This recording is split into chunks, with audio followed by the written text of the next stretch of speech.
नमस्कार। आज हम फ्योदोर दोस्तोयेव्स्की के जबरदस्त उपन्यास द ब्रदर्स कारामाजोव की दुनिया में थोड़ा और गहरा उतर रहे हैं जी।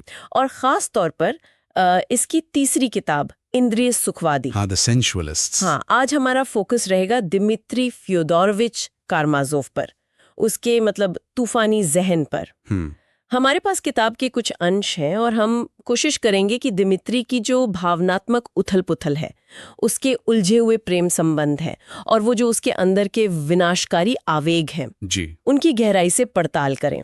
तो चलिए शुरू करते हैं। हाँ, दिमित्री के चरित्र को समझने के लिए ये हिस्सा बेहद अहम है। ये जो शीर्षक है ना, इंद्रिय सुखवादी, हाँ, ये खुद ही उसके अंदर की जो मुख्य लड़ाई है, हाँ, उसकी तरफ इशारा करता है। मतलब उसकी जो बुनियादी इच्छाएं हैं और जो उसका ज़मीर है, ये कह लें उसकी नैतिकता, उनके बीच की कशमकश। बिल्कुल।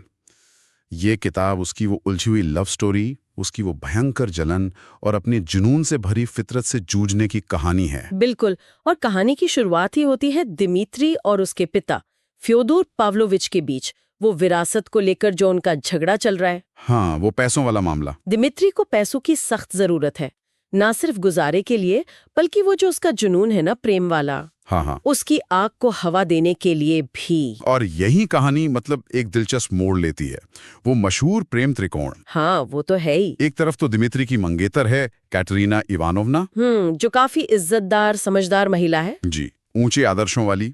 लेकिन दूसरी तरफ दिमित्री का दिल आ गया है ग्रुशेंका पर। ग्रुशेंका, वो रहस्यमयी औरत। हाँ, बहुत आकर्षक, और जिसने सिर्फ दिमित्री को ही नहीं बल्कि उसके पिता फ्योदोर को भी, क्या कहते हैं, अपने जाल में उलझा रखा है। तो ये सिर्फ एक लव ट्रायंगल नहीं रह जाता, बल्कि बाप बेटे के बीच एक भयानक मतलब प्रतिद्वंदता बन जाती है। बिल्कुल, क्योंकि दोनों एक ही औरत ग्रुशेंका को पाना चाहते हैं। यहीं पर लगता है जैसे दोस्तोयेव्स्की मानवीय रिश्तों की वो गहरी आदिम परतें खोल रहे हैं।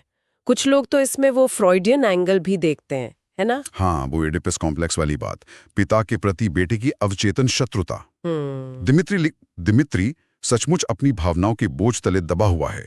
वो अपने छोटे भाई अलियाशा के सामने, हाँ, अलियाशा के सामने वो खुलता है। जी, अपने मन की उथल-पुथल, अपनी शर्मिंदगी, वो जो खुद से नफरत है, वो सब बयान करता है। हाँ, वो मानता है कि उसके अंदर दो ताकतें हैं जो लड़ रही हैं। एक जो उसे बेहतर इंसान बनाना चाहती है और दूसरी जो उसे नीचे खींचती है, पतन की ओर। वो कहता भी अलियाशा से, मेरे अंदर एक कीड़ा है। उफ, ये उसकी आत्मघृणा दिखाता है। हाँ, और नैतिक गिरावट की भावना। और चौंकाने वाली बात यह है कि वो ये भी कबूल करता है कि जलन में शायद वो कत्ल भी कर सकता है। ये मानना कि वो कत्ल कर सकता है, हाँ, ये तो कितना भयानक है।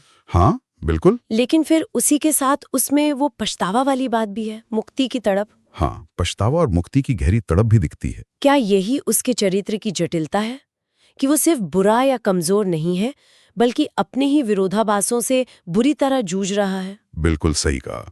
यही तो दोस्तोयेव्स्की की खूबी है। वो दिमित्री को महज एक विलासी या बुरा इंसान बनाकर नहीं छोड़ते, वो उसे वासना और विवेक, जुनून और जमीर के बीच, कहना चाहिए, फंसा हुआ दिखाते हैं। हाँ, उसकी भावनाएं जैसे एक पेंडुलम की तरह है। बिल्कुल, कभी बेपनाह मोहब्बत, कभी गहरा अपराध बोध, कभी भयानक गुस्सा, तो कभी बच्चों जैसा पछतावा। और ये बात दिलचस्प है कि तीनों भाइयों में सबसे ज्यादा शायद शारीरिक इच्छाओं में डूबा होने के बावजूद, हाँ, दोस्तोयेव्स्की उसी दिमित्री में आध्यात्मिक जागृति की सबसे ज्यादा संभावना भी दिखाते हैं। बिल्कुल, ये बहुत अहम नुक्ता है। इस किताब में वासना और ईर्ष्या तो जैसे मतलब हवा में घुली हुई हैं, खासकर ग्रुशेंका को लेकर वो पिता पुत्र की होड़। जी, ये बहुत शक्तिशाली ढंग से दिखाता है कि कैसे बेलगाम इच्छाएं पारिवारिक रिश्तों को जहरीला बना सकती हैं और इंसान को हिंसा की तरफ धकेल सकती हैं। दिमित्री का जुनून उसे लगभग आत्मविनाश के, कहना चाहिए, कगार कर ले आता है। हाँ, और दोस्तोयेव्स्की यहाँ मनोवैज्ञानिक यथार्थवाद का कमाल का इस्तेमाल करते हैं। दिमित्री के अंदर का जो तूफान है, वो महसूस होता है। हाँ, वो हमें उसके लंबे लंबे आत्मसंवादों, उसके अचानक भड़क उठने वाले जज्बातों के जरिए महसूस होता है।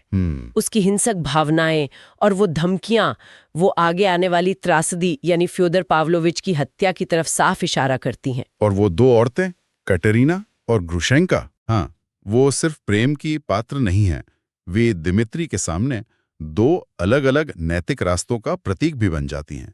एक सम्मान और आदर्श का रास्ता, और दूसरा जुनून और अनिश्चितता का। तो इन सब बातों का निचोड़ क्या निकलता है? मुझे लगता है इंद्रिय सुखवादी दिमित्री के जरिए मानवीय भावनाओं, वासना, अपराधबोध, प्रेम, गर्व के सबसे कच्चे, उलझे हुए मतलब विरोधाभासी रूप को हमारे सामने रखता है। सही कहा। वो कोई शैतान का प्रतीक नहीं है, बल्कि एक ऐसे आम इंसान का प्रतीक है जो अपनी ही रूह के लिए एक भयानक जंग लड़ रहा है। और ये हमें एक बुनियादी सवाल पर लाकर खड़ा कर देता है ना? कौन सा सवाल? कि क्या कोई इंसान दिल से नेक हो सकता है अगर उसके काम लगातार उसे नीचे गिराते हों? क्या जुनून किसी के बुरे कामों को जायज ठहरा सकता है या फिर वो उसकी निंदा का कारण बनता है? ये सोचने वाली बात है। हाँ, कि इंसान की जो सहज आदिम प्रवृत्ति है और उससे ऊपर उठने की उसकी जो इच्छा है या आध्यात्मिक क्षमता है, इन दोनों में से आखिरकार ज्यादा शक्तिशाली कौन है? दिमित्री का संघर्ष वाकई पाठक को इन्हीं गहरे मानवीय सवालों पर सोचने के लिए मजबूर कर देता है। जी बिल्कुल।